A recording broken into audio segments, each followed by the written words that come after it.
दोस्तों नमस्कार। हमारे YouTube चैनल PSMA टेक में आपका बहुत बहुत स्वागत है। आधार सेंटर खोलने के लिए जो एग्ज़ाम देना पड़ता है उसका इम्पॉर्टेंट क्वेश्चन और आंसर वन लाइनर में कराने जा रहे हैं। ये चैप्टर नंबर 5 है। ये न्यू पैटर्न 2022 का है और पास होने की 100% गारंटी है। दोस्तों इससे पहले हम चैप्टर नंबर 1, 2, 3 और 4 को करा चुके हैं। आपने नहीं देखा है तो उसका लिंक इस वीडियो के डिस्क्रिप्शन में मिल जाएगा, वहाँ से जाके आप देख लीजिएगा। दोस्तों हमारे इस चैनल को सब्सक्राइब कर दें और लाइक, कमेंट और शेयर कर दें। दोस्तों जिस क्वेश्चन में डाउट हो आप कमेंट करके हमें बताइए, हम उसका जवाब देंगे। इस तरह से अपना हम क्वेश्चन पार्ट 5 का स्टार्ट करते हैं। तो पहला क्वेश्चन है, न्यू सेक्सिमा संबंधित क्षेत्र के निवासी की जन्म तिथि, दिन, महीना और वर्ष को इंगित करते हुए रिकॉर्ड करें। तो इसका आंसर हो जाएगा वर्ष। क्वेश्चन नंबर 2 है, यदि नामांकनकर्ता द्वारा प्रस्तुत दो दस्तावेजों नामों में भिन्नता है तो नामांकनकर्ता में रिकॉर्ड किया जाना चाहिए। तो इसमें पूरा नाम रिकॉर्ड किया जाना चाहिए। क्वेश्चन नंबर 3 है, उपलब्ध बॉक्स में पुरुष, महिला या ट्रांसजेंडर का उल्लेख करके नामांकनकर्ता द्वारा घोषित किए गए रिकॉर्ड के अनुसार नामांकन एजेंसी लिंग को दर्ज किया जाना चाहिए। इसमें लिंग दर्ज किया जाना चाहिए, इसका आंसर हो जाएगा। क्वेश्चन नंबर 4 है, ग्रामीण क्षेत्रों में आवासीय पता रिकॉर्ड करते समय निम्न में से किन क्षेत्रों को खाली छोड़ा जा सकता है। एड्रेस लाइन 2 या पता पंक्ति 2 को हम खाली छोड़ सकते हैं। क्वेश्चन नंबर 5 है, आवासीय पते पंक्ति 4 में निम्नलिखित में से कौन सा विवरण दर्ज किया जाना चाहिए। यानी पंक्ति 4 में हम मुख्य पहचान चिन्ह दर्ज करते हैं। क्वेश्चन नंबर हम 5 में चलते हैं, 5 हो गया, हम 6 में चलते हैं। क्वेश्चन नंबर 6 में दिया है, इनमें से कौन सा पूर्व नामांकन डाटा पुनः प्राप्त करने के लिए इस्तेमाल किया जा सकता है। तो इसका आंसर हो जाएगा नामांकन आईडी। क्वेश्चन नंबर 7 है, जब क्षेत्र का ... दर्ज किया जाता है, गांव, कस्बा, शहर, VTC और डाकघर का नाम स्वतः पता चल जाता है। जब हम पिन कोड दर्ज करते हैं तो गांव, कस्बा, शहर और डाकघर का नाम स्वतः पता चल जाता है। आंसर हो जाएगा पिन कोड। क्वेश्चन नंबर 8 हम करते हैं। क्वेश्चन नंबर 8 में दिया है, जब एक निवासी सही जन्म तिथि नहीं दे पाता है तब आप क्या करेंगे। तो निवासी द्वारा उल्लिखित आयु दर्ज करें। यानी कि जो निवासी फॉर्म में जन्म तिथि डालता है उसी को दर्ज करें। क्वेश्चन नंबर 9 है, ... को सुनिश्चित करना होगा कि समीक्षा के दौरान स्टेशन पर प्रत्येक ऑपरेटर के पास महत्वपूर्ण बिंदुओं की एक प्रति जांच के लिए उपलब्ध हो। तो इसका आंसर हो जाएगा नामांकन एजेंसी पर्यवेक्षक। क्वेश्चन नंबर 10 है, ऑपरेटर उसके फिंगरप्रिंट और या डॉट डॉट प्रदान करके हर नामांकन हस्ताक्षर करने की ज़रूरत है। आँख की पुतली। ऑपरेटर उसके फिंगरप्रिंट और या आँख की पुतली प्रदान करके हर नामांकन हस्ताक्षर करने की ज़रूरत है। क्वेश्चन नंबर 11 में हम चलते हैं।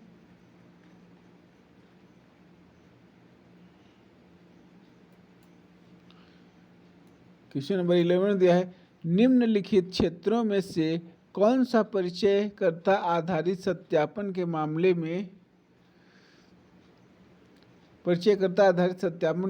में सक्रिय हो जाएगा? तो इसका आंसर हो जाएगा परिचयकर्ता या परिवार का मुखिया। क्वेश्चन नंबर 12 है, नामांकन एजेंसियों को बायोमेट्रिक डेटा कैप्चर करने के लिए डॉट डॉट यानी यूआईडी द्वारा प्रमाणित बायोमेट्रिक डिवाइस का उपयोग करना चाहिए। तो इसका आंसर हो जाएगा UIDAI। क्वेश्चन नंबर 13 दिया है, फिंगरप्रिंट कैप्चर करने के लिए कैप्चर सक्षम करने के लिए उंगलियों को प्लेटिन सही ढंग से रखा जाना चाहिए। तो इसका आंसर हो जाएगा प्लेटिन। क्वेश्चन नंबर 14 दिया है, खड़े होकर फिंगरप्रिंट सबसे अच्छा से किया जाता है। तो ये सच है कि हम खड़ा होकर फिंगरप्रिंट जब लगाते हैं तो अच्छे से आता है। क्वेश्चन नंबर 15 दिया है, चेहरे की छवि लेने के लिए नामांकनकर्ता ललाट मुद्रा की लेनी चाहिए। रिपीट क्वेश्चन कर देते हैं, चेहरे की छवि लेने के लिए नामांकनकर्ता ललाट मुद्रा की लेनी चाहिए। तो इसका आंसर हो जाएगा ललाट मुद्रा। क्वेश्चन नंबर 16 दिया है, मानव ऑपरेटरों के लिए खराब रोशनी के साथ चेहरे की छवि का विश्लेषण और पहचान करना मुश्किल है। तो इसका आंसर हो जाएगा खराब रोशनी। मानव ऑपरेटरों के लिए खराब रोशनी के साथ चेहरों की छवि का विश्लेषण और पहचान करना मुश्किल है। क्वेश्चन नंबर हम 17 में चलते हैं। क्वेश्चन नंबर 17 में दिया है,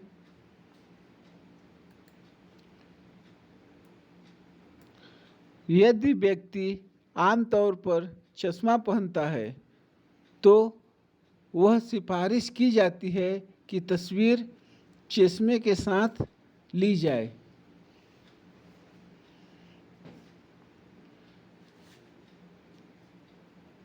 क्वेश्चन नंबर 18 दिया है, चेहरे की छवि को कैप्चर करते समय चेहरे के किसी भी हिस्से को छुपाने वाले सामान का उपयोग करने की अनुमति नहीं है। इसका आंसर हो जाएगा सामान। क्वेश्चन नंबर 19 दिया है, आइरिस कैप्चर करने के लिए ऑपरेटर कैप्चर डिवाइस को संभालेगा। जब ऑपरेटर आँख की रोशनी या आइरिस कैप्चर करता है तो केवल ऑपरेटर ही डिवाइस को संभालेगा, दूसरा कोई नहीं संभालेगा। क्वेश्चन नंबर 20 दिया है, आइरिस कैप्चर प्रक्रिया परिवेशी प्रकाश के प्रति संवेदनशील है। इसका आंसर हो जाएगा परिवेशी। क्वेश्चन नंबर 21 दिया है, चेहरे की छवि को कैप्चर करते समय धार्मिक कारणों से जैसे सहायक साधन रखने की अनुमति है। पगड़ी। एक बार क्वेश्चन रिपीट कर देते हैं, चेहरे की छवि को कैप्चर करते समय धार्मिक कारणों से पगड़ी जैसे सहायक साधन रखने की अनुमति है। क्वेश्चन नंबर 22 दिया है, फिंगरप्रिंट कैप्चर करने के लिए फिंगरप्रिंट डिवाइस पर उंगलियों की स्थिति संकेतक का उपयोग करें। इसका आंसर हो जाएगा संकेतक। क्वेश्चन नंबर अब 23 दिया है,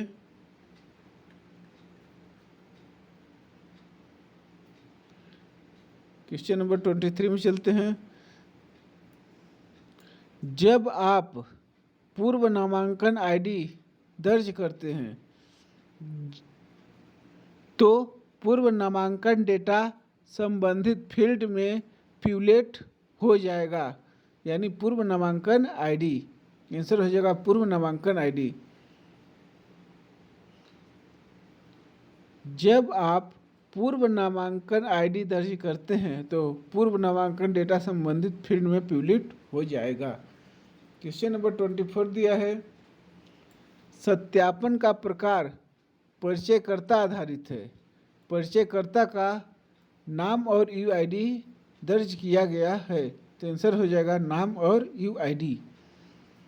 क्वेश्चन नंबर 25 है। पर्यवेक्षक का हस्ताक्षर बायोमेट्रिक अपवाद के मामले में सॉफ्टवेयर में सक्रिय है, तो इसका आंसर हो जाएगा पर्यवेक्षक। क्वेश्चन नंबर 26 दिया है। चेहरे की छवि को कैप्चर करने के लिए कैप्चर डिवाइस में ऑटो फोकस और ऑटो कैप्शन फंक्शन का उपयोग करना चाहिए, तो आंसर हो जाएगा चेहरे की छवि। क्वेश्चन नंबर हम 27 में चलते हैं। चेहरे की छवि को कैप्चर करते समय चिकित्सा कारणों से आँखों को ढकना सहायक उपकरणों की अनुमति है। रिपीट कर देते हैं क्वेश्चन को कि चेहरे की छवि को कैप्चर करते समय चिकित्सा कारणों से आँखों को ढकना जैसे सहायक उपकरण की अनुमति है, जैसे चश्मा लगाना, इन सब की अनुमति है। 28 में यदि आइरिस कैप्चर में आइरिस का महत्वपूर्ण हिस्सा दिखाई नहीं देता है तो सॉफ्टवेयर द्वारा प्रदान की गई प्रतिक्रिया को रोड़ा कहते हैं। दोस्तों, इस तरह का क्वेश्चन एक ही है, जहाँ पे आपको रोड़ा दिखाई दे वहाँ पे आप क्लिक कर दीजिएगा, टिक मार दीजिएगा। क्वेश्चन नंबर 29 दिया है। 5 साल से कम उम्र के बच्चों के लिए माता पिता या रिश्तेदार से जुड़े बायोमेट्रिक को लेना, इसका आंसर हो जाएगा माता पिता या रिश्तेदार। क्वेश्चन नंबर 30 है। फिंगरप्रिंट डिवाइस के प्लेटिन को साफ करने के लिए समय समय पर पट्टी रहित कपड़ा का उपयोग करें। पट्टी रहित कपड़े का उपयोग करें, इसका आंसर हो जाएगा पट्टी रहित कपड़ा। क्वेश्चन नंबर 31 दिया है। फिंगरप्रिंट को कैप्चर करते समय प्लेटिन पर प्रकाश की प्रत्यक्ष चमक नहीं होनी चाहिए, आंसर हो जाएगा प्रकाश की प्रत्यक्ष चमक। अब क्वेश्चन नंबर 32 में हम चलते हैं।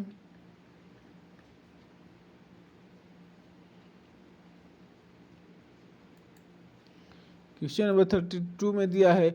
सुनिश्चित करें कि उंगलियों को फ्लैट और उंगली के शीर्ष जोड़ तक रखा गया हो और स्कैनर पर अच्छी तरह से रखा गया हो, इसका आंसर हो जाएगा फ्लैट और उंगली के शीर्ष जोड़ तक। क्वेश्चन नंबर 33 दिया है। सॉफ्टवेयर के द्वारा कदम उठाने योग्य प्रतिक्रिया फिंगर्स की सही स्थिति नहीं है। क्वेश्चन नंबर 34 दिया है। चेहरे की छवि कैप्चर के दौरान कैप्चर डिवाइस से प्रभावित नहीं होना चाहिए, तो इसका आंसर है खराब गति या रेडियल डिस्टॉर्शन। इसके बाद दिया है से अधिक या के अंदर प्रदर्शित, और दिया है प्राकृतिक रंग या प्रकाश का रंग। क्वेश्चन नंबर 35 में दिया है। निवासी किसी भी दस्तावेजी सबूत के बिना जन्म तिथि की घोषणा की है तो आप सत्यापित बॉक्स को चेक नहीं करना चाहिए। जन्म और तारीख रिकॉर्ड करने के लिए ज़रूरत है, तो इसका आंसर हो जाएगा सत्यापित बॉक्स को चेक नहीं करना चाहिए। क्वेश्चन नंबर 36 है, आवेदक के लिंग को पुरुष के रूप में लिंग रिकॉर्ड करने के लिए आपको दिए गए बॉक्स में यम में चुनना होगा। अब क्वेश्चन नंबर 37 में हम चलते हैं।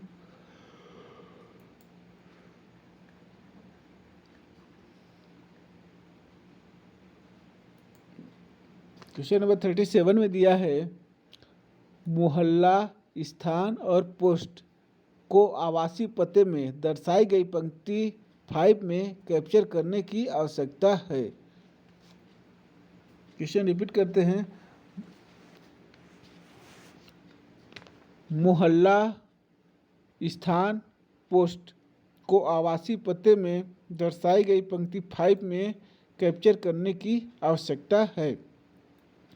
क्वेश्चन नंबर 38 दिया है, रजिस्ट्रार ईए को पहले से यह सुनिश्चित कर लेना चाहिए कि इस क्षेत्र में पिन नंबर जिससे नामांकन लिया गया है पूरी तरह से और सही ढंग से सॉफ्टवेयर पिन मास्टर में कैप्चर हो रहा है। इसका आंसर हो जाएगा सॉफ्टवेयर पिन मास्टर। 39 दिया है, चेहरे की छवि कैप्चर के लिए उपयोग किए जाने वाले टेबल फैन को आइरिस कैप्चर के दौरान बंद किया जाना चाहिए। तो आंसर हो जाएगा टेबल फैन। क्वेश्चन नंबर 40 दिया है, खराब रोशनी या चेहरा पहचान के प्रदर्शन पर एक उच्च प्रभाव पड़ता है। तो इसका आंसर हो जाएगा चेहरा पहचान।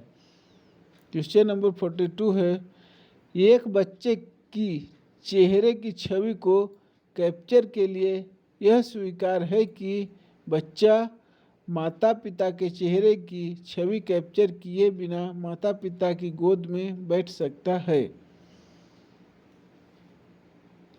अब आगे चलते हैं क्वेश्चन नंबर 43 में। क्वेश्चन नंबर 43 में दिया है,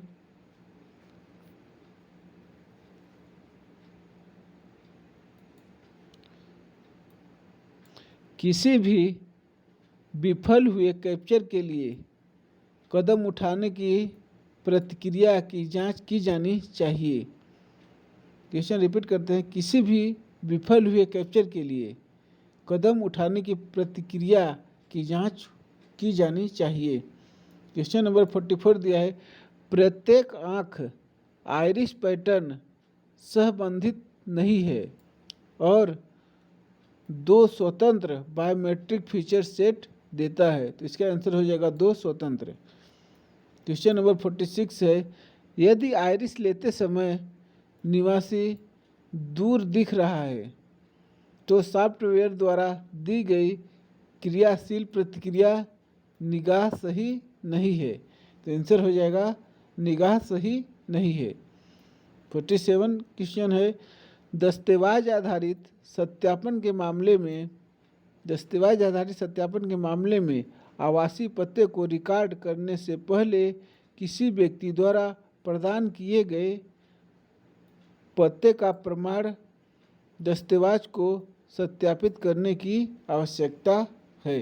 तो आंसर हो जाएगा पते का प्रमाण।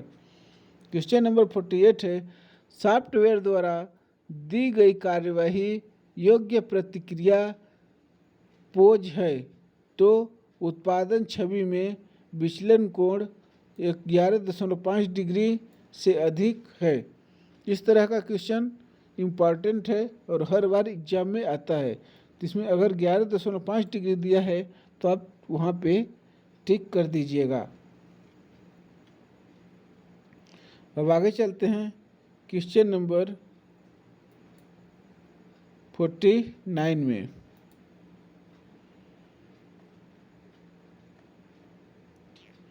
क्वेश्चन नंबर 49 में दिया है, निम्नलिखित में से आँख की छाप स्थायी स्थिति में सबसे अच्छा कैप्चर लिया गया है। तो इसका आंसर हो जाएगा आँख की छाप। क्वेश्चन 50 दिया है, कैप्चर प्रक्रिया के दौरान ऑपरेटर को फीडबैक प्रदान करने के लिए किसी व्यक्ति को छवि गुणवत्ता का मूल्यांकन किया जाए। जिसका आंसर हो जाएगा छवि गुणवत्ता का मूल्यांकन किया जाए। क्वेश्चन नंबर 51 दिया है, आइरिस स्कैन के लिए आँखों को पूरा खोलने के लिए निवासी को निर्देश देने के लिए ऑपरेटर निवासी को गुस्से से देखे भी बता सकता है। दोस्तों, जब आइरिस आँख का स्कैन करते हैं तो आँख को बड़ा करके देखने के लिए ऑपरेटर बोलता है, तो बोलता है कि आप गुस्से से देखें, तो आपकी आँख बड़ी हो जाएगी। जिसका आंसर हो जाएगा गुस्से से देखें। क्वेश्चन 52 है, यदि सत्यापन का प्रकार दस्तावेज आधारित है तो निवासी द्वारा प्रदर्शित दस्तावेज के आधार पर ड्रॉप डाउन से उपयुक्त पहचान का प्रमाण और पते का प्रमाण दोनों दस्तावेज चयन किया जाना चाहिए और सत्यापनकर्ता द्वारा प्रमाण सत्यापित किया जाए। जिसका आंसर हो जाएगा पहचान का प्रमाण और दूसरा हो जाएगा पते का प्रमाण। क्वेश्चन नंबर 53 है, यदि निवासी के पास NPR रिसिप्ट है तो रसीद संख्या क्षेत्र में दर्ज की जानी चाहिए, अन्यथा NA यानी नॉट अवेलेबल के रूप में चिन्हित करें। तो इसका आंसर हो जाएगा NPR रिसिप्ट। क्वेश्चन नंबर हम 54 में चलते हैं।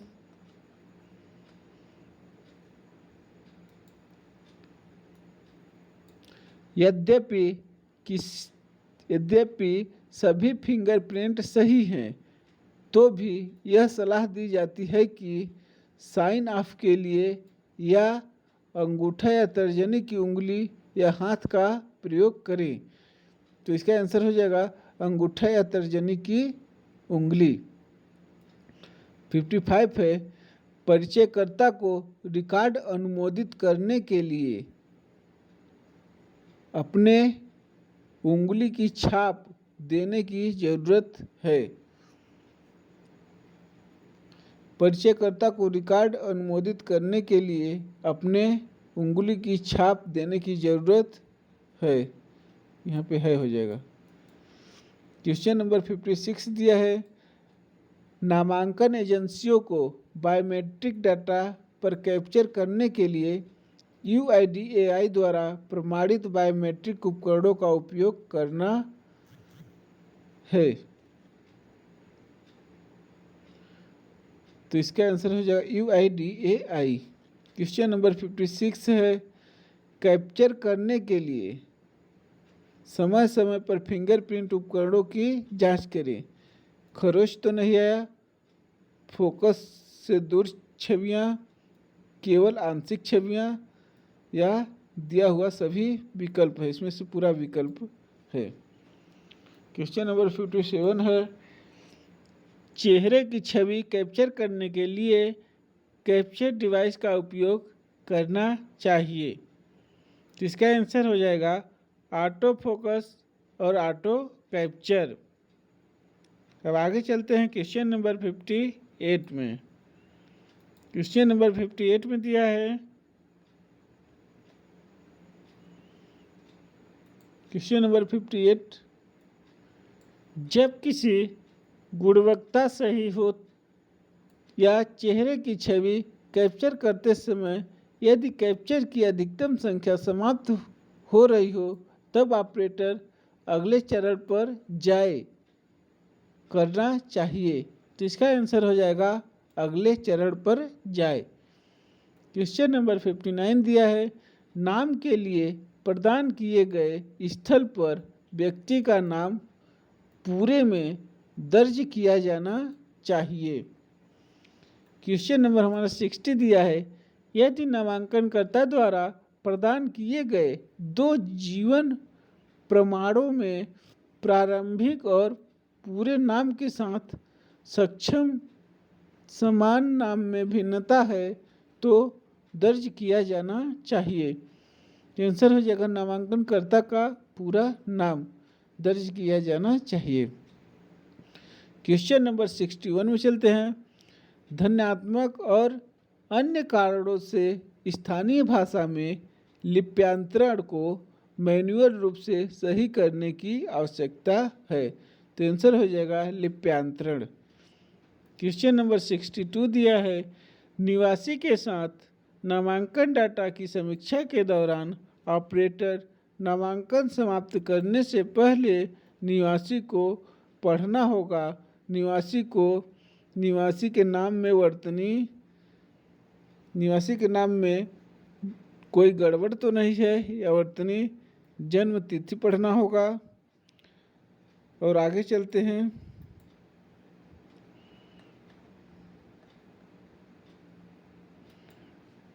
पता है जिसमें पिन कोड, भवन, VTC, राज्य शामिल हो और दिए गए सभी विकल्प।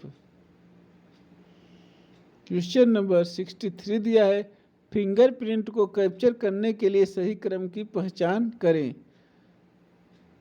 तो फिंगरप्रिंट हम कैसे लगाते हैं? पहले बाएं हाथ की सभी 4 उंगलियां लगाते हैं, फिर दाहिने हाथ की सभी 4 उंगलियां, फिर 2 अंगूठे। 64 में चलते हैं। आइरिस कैप्चर के दौरान ऑपरेटर को निवासी को निर्देश अवश्य देना चाहिए। कैमरे में सीधे देखो, आंखें बड़ी करके खोलो, पलक झपकाए नहीं और दिए गए सभी विकल्प। इसका आंसर हो जाएगा दिए गए सभी विकल्प। क्वेश्चन नंबर 65 है, यदि निवासी द्वारा प्रस्तुत दस्तावेज में नामांकन पहचान के सबूत की ड्रॉप डाउन सूची नहीं है तो यह पहचान दस्तावेज का स्वीकार्य सबूत नहीं है और निवासी को या तो ऐसे मामले में नामांकन के लिए पहचान, वैध प्रमाण या एक परिचयकर्ता की आवश्यकता होगी। इसका आंसर हो जाएगा एक परिचयकर्ता। अब आगे चलते हैं क्वेश्चन नंबर 66 में। क्वेश्चन नंबर 66 में दिया है, घोषित नाम और POI दस्तावेज में से एक के मामले में निवासी द्वारा घोषित नाम नामांकन एजेंसी द्वारा दर्ज किया जा सकता है यदि केवल वर्तनी और या अंतिम नाम से पहले लिखा गया हो। क्वेश्चन नंबर 67 है, 5 साल से कम उम्र के मामले में यदि माता पिता दोनों जीवित हों तो माता पिता या रिश्तेदार के UID माता को जोड़ा जाएगा और UID माता को प्राथमिकता दी जाएगी। फर्स्ट में हो जाएगा EID और UID माता। अब आगे चलते हैं क्वेश्चन नंबर 68 में, अगर बच्चे के नामांकन के समय माता या अभिभावक ने नामांकन नहीं करवाया है और ऐसे या उनके पास UID नहीं है तो उस बच्चे का नामांकन नहीं किया जा सकता। दोस्तों, कहीं पे टाइप करने में एरर आ गया है तो हम क्षमा चाहते हैं। वन लाइनर क्वेश्चन बनाने में बहुत ज़्यादा समय लगा है, पूरे टाइप करके बनाया गया है, इसीलिए वीडियो अच्छी लगे तो लाइक, कमेंट, शेयर करें और हमारे चैनल को सब्सक्राइब करें। अब नेक्स्ट क्वेश्चन में चलते हैं। Question number 69। क्वेश्चन नंबर 69 दिया है, नामांकन एजेंसी निवासी को सूचित करेगी कि उसकी जनसांख्यिकी और बायोमेट्रिक जानकारी का उपयोग आधार और प्राधिकरण जनरेशन के लिए किया जाएगा। तो आंसर हो जाएगा आधार और प्राधिकरण। क्वेश्चन नंबर 70 है, जब फिंगरप्रिंट कैप्चर विफल हो जाता है तो ऑपरेटर को यह जांचना चाहिए कि सॉफ्टवेयर द्वारा निम्न में से कौन सी प्रतिक्रिया प्रदान की गई है। तो आंसर हो जाएगा फिंगर सही स्थान पर न रखने, बहुत अधिक दबाव, अत्यधिक नमी और अत्यधिक सूखापन। आंसर हो जाएगा दिए गए सभी विकल्प। दोस्तों इस तरह से हमारा चैप्टर 5 समाप्त होता है। और भी अच्छे वीडियो के लिए हमारे चैनल को सब्सक्राइब करें। धन्यवाद।